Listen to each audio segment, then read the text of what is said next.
avons cédé à cette obligation de tout dire, puisque beaucoup de choses ont été dites et nous avons l'avantage d'avoir été dans le dossier, d'être dans le dossier et de connaître la réalité des faits que nous voudrions partager avec vous. Alors, je passerai sur cette première procédure, dont j'en dirai tout de même deux choses. La première, c'est qu'en réalité, elle a été un ballon d'essai, cette première procédure, qui a été initiée par un ancien membre du bureau politique, suspendu par une décision du Conseil de discipline. Cette dernière donc a saisi le tribunal pour faire annuler la décision du Conseil de discipline au motif que cette décision aurait été prise par un Conseil de discipline régulièrement composé. Et alors que cette procédure était en cours, puisque le renvoi s'était fait après la date retenue pour la tenue du bureau politique, elle a initié une action aux fins de suspension des effets de la décision de suspension. Donc le président, qui a été suffisamment instruit, a levé la décision. Et lorsque nous sommes retrouvés à l'audience, ce qui nous paraissait être une procédure sans objet est devenu une autre affaire, puisqu'elle a modifié ses demandes pour demander que le tribunal statue plutôt sur la nationalité du président Thiam et qu'elle dise que c'est à tort qu'il a été élu comme président du parti et désigné donc un administrateur provisoire, qu'elle a même à l'époque nommé. Donc cette procédure, vous la connaissez, elle a connu un premier épilogue, c'est que le juge s'est déclaré incompétent. Mais il y a la deuxième partie de ce contentieux qui est en cours, qui nous paraît être extrêmement dangereuse. C'est celle qui viserait à faire désigner un administrateur provisoire du PDCI-RDA. Donc, c'est une procédure que nous suivons, de sorte que nous devons être très vigilants. Et ce que je dis, c'est un premier ballon d'essai. On nous a un peu distraits, mais elle nous amène à cette deuxième procédure, qui est celle de la contestation sur l'inscription de certaines personnes sur la liste électorale provisoire. Alors, il y a des individus, comme vous avez dû voir dans la presse, qui ont saisi la commission électorale indépendante pour lui faire dire que le président Thiam aurait été irrégulièrement inscrit sur la liste provisoire, sur la liste électorale provisoire. Et ces personnes, l'argument que ces personnes ont développé, ces arguments sont fondés sur l'article 48 du Code de la nationalité, parce que le président Thiam a été naturalisé en 1987, et donc à partir de cette date, il aurait perdu la nationalité ivoirienne. Et également, sur l'article 50 de ce même code, qui précise que l'Ivoirien perd la nationalité lorsque il obtient la nationalité d'un autre pays. Et troisièmement, leur action était fondée sur une circulaire interministérielle qui est interprétative de la loi de 1961. Nous avons posé le principe, c'est pour ça que mon intervention va être un préliminaire à ce que va développer M. Adjé. Nous avons posé le principe, puisque le président Thiam, il est français, et donc étant français, l'article 48 allégué ne lui est pas applicable. Mais comme il y a dans le dossier un décret de naturalisation qui est effectif parce qu'il a été pris en 1987, nous sommes bornés donc à le déstructurer. Pour leur expliquer que l'article 48 a supposé même que le président Thiam n'ait pas eu une nationalité française d'origine. Cet article 48, celui qui l'invoque contre une personne a deux obligations. Certes, prouver l'existence d'un décret, mais surtout prouver que cette nationalité a été acquise, a été obtenue volontairement. Donc, le premier point que nous avons opposé, nous avons dit, mais vous voyez, Madame le Président, nous sommes en train de débattre d'une question qui porte sur la nationalité. Donc, débattant d'une question qui porte sur la nationalité, on glisse subrepticement d'un contentieux sur la liste électorale vers un contentieux sur la nationalité. Nous avons dit, vous n'êtes donc pas compétent pour connaître de ce contentieux. Parce que le contentieux sur la nationalité, il est de la compétence du tribunal de première instance. Alors que vous êtes la juridiction présidentielle. Alors, il faut savoir que dans un tribunal, il y a la juridiction présidentielle, c'est le juge unique, le président du tribunal. Bon, avec Ouada, ils ont créé la juridiction des contestations en matière de... Mais ça, c'est toujours la juridiction présidentielle, qui par délégation de pouvoir, donc désigne un juge pour le faire. Et puis, il y a le tribunal. Le tribunal qui statue dans sa forme collégiale. Nous avons dit, juge unique, vous n'êtes pas le tribunal. Donc, vous ne pouvez pas connaître du contentieux de la nationalité. Et le deuxième élément que nous avons soulevé, nous avons indiqué à Madame le Président que ce contentieux-là, il ne peut pas avoir été introduit par ces personnes-là. Pour la seule et bonne raison que le contentieux sur la nationalité, à titre principal, est ouvert par le procureur de la République et lui seul. Il a l'exclusivité de ce pouvoir de contestation de la nationalité d'un citoyen. Et même quand dans un procès, la question de la nationalité intervient, la seule personne qui est habilitée à porter cette contestation, c'est encore le procureur de la République.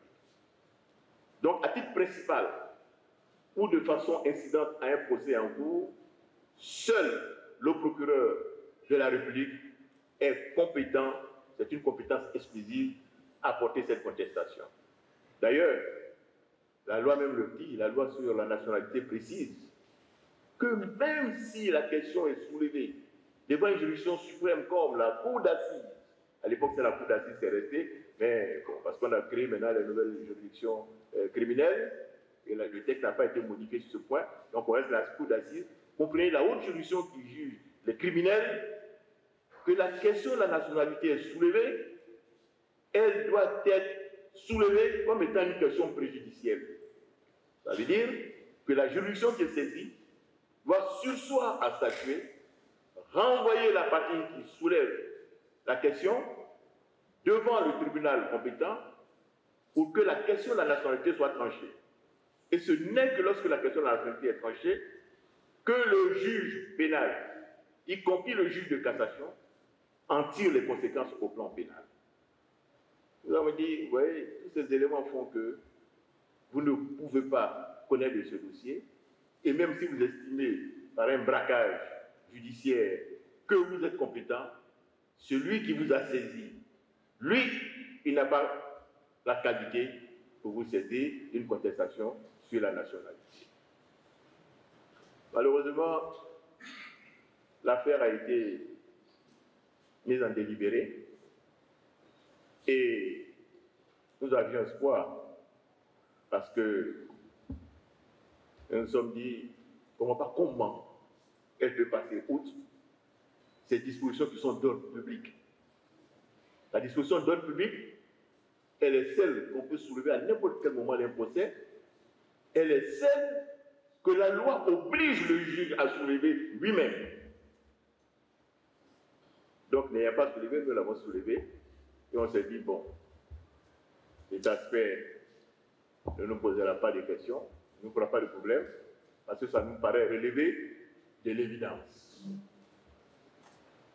Et ensuite de cela, nous avons répondu aux moyens développés par les demandeurs qui sont focalisés sur l'article 48. Ils sont focalisés sur la perte de la nationalité. Et vous avez vu, nous avons entendu un haut responsable, un haut magistrat ce matin, qui a esquivé une question qui doit être posée sur la situation en l'état du président Thiam. Puisque vous parlez de l'article 48 et vous dites que la perte de la nationalité ivoirienne, elle est automatique. On dit, mais voilà, vous dites une chose que la loi n'a pas dite. Parce que dans la même loi, il y a des dispositions où on dit obtient la nationalité de plein droit. On utilise le terme plein droit. En l'espèce ici, on dit perd la nationalité. Celui qui tente. Donc vous ajoutez le obligatoirement en ressort d'aucune disposition de la loi. Mais quand vous ajoutez, vous oubliez l'autre, qui est le obligatoirement. On dit, mais c'est celui, contrairement à ce que nous avons entendu, c'est celui qui argue de ce qu'une personne n'a plus la nationalité ivoirienne, elle n'a plus la nationalité ivoirienne, qui doit démontrer les dispositions de l'article 48, qui sont de deux ordres. La perte de la nationalité, ok, par décret, naturalisation, et bien fait. Mais la perte de la nationalité volontaire. Et nous avons expliqué au juge, justement, que la France, elle, la France, elle a plusieurs types d'acquisition de la nationalité française. Il y a celle qu'on demande, qui fait l'objet d'une enquête. Il y a celle qu'on vous donne, parce que vous avez rendu service à ce pays. Ce n'est pas à nous d'apporter la preuve de quelque chose qui n'existe pas. Si vous dites que nous avons obtenu volontairement la nationalité ivoirienne, vous apportez le décret, mais dès lors que la loi nous dit qu'on peut obtenir la nationalité par décret, donc on fait la demande, c'est volontaire, mais on peut l'obtenir quand on vous la donne. Donc c'est à vous qui apportez la preuve du décret, de démontrer que pour obtenir ce décret, j'ai fait une demande. Mais ne me demandez pas à moi de démontrer que ce qui n'existe pas, parce que je vous dis, je n'ai pas fait de demande. Si je n'ai pas fait de demande, comment je dois vous démontrer que j'ai demandé la nationalité française? Tout en sachant que nous estimons qu'il n'est pas du tout concerné par l'article 38, mais par l'article 48, et donc par conséquent, que c'était peut-être surabondant d'en parler, mais puisque le décret existe, il fallait qu'on en parle. Et nous avons eu un certain nombre de documents que mon confrère Dadier dont il va vous en parler tout à l'heure, au besoin, il va vous les faire voir, qui démontrent que finalement, le président Thiam, il est français de naissance. Il est français de naissance. Il est français de naissance parce que son père était français.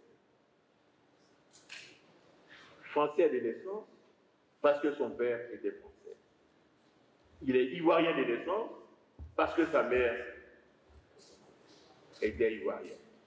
Donc il est un binational. Et le binational n'est pas concerné par la vie 48.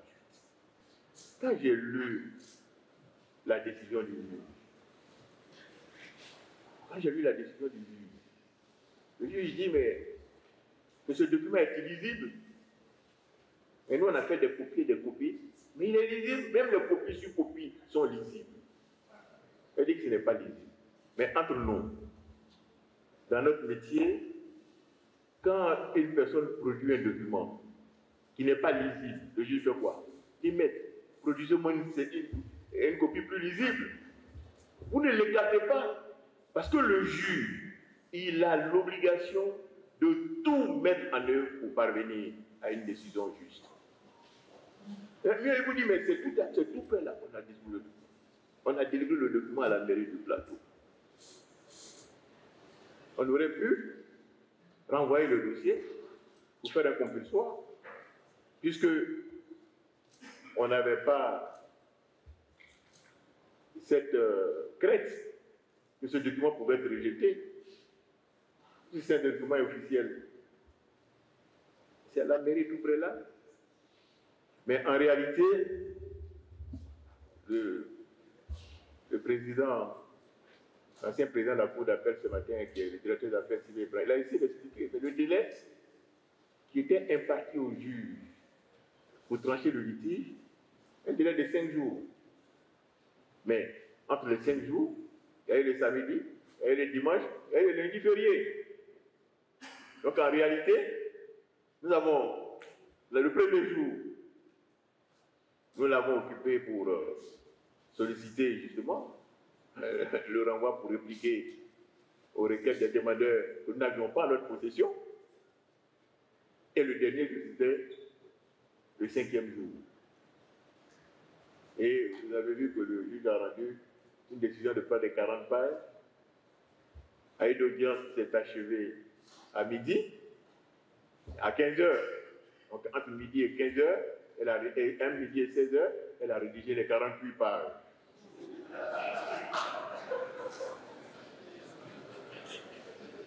Ce qui laisse penser que... D'ailleurs, quand vous lisez, vous avez vu qu'on a dit que l'audience s'est tenue le lundi 22 avril. Le lundi, c'était le lundi de Pâques. Nous n'avons pas eu audience avec elle ce jour-là, en tout cas. Mais pourtant, dans la décision, ça a publié lundi au 22 avril. Nous sommes dans une situation où la loi dit la décision qui est rendue est sans recours. Bon, ça, c'est pour le commun des justiciables. On dit sans recours. Parce que dans la loi, il y a des principes, il y a des exceptions. On a pris le rang de sans recours et on a dit c'est fini. Bon. Moi, j'ai déjà ici un premier recours que nous avons exercé ce matin.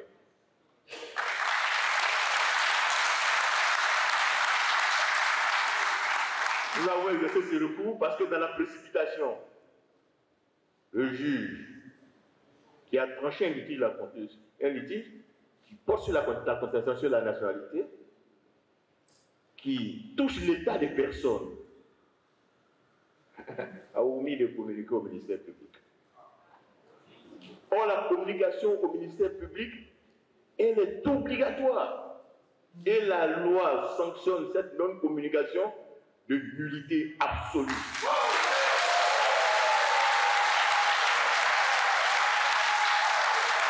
Donc, par le dépôt de cette requête, la décision qui a été prise, elle n'existe pas. Elle ne peut pas produire d'effet parce qu'elle est lourde.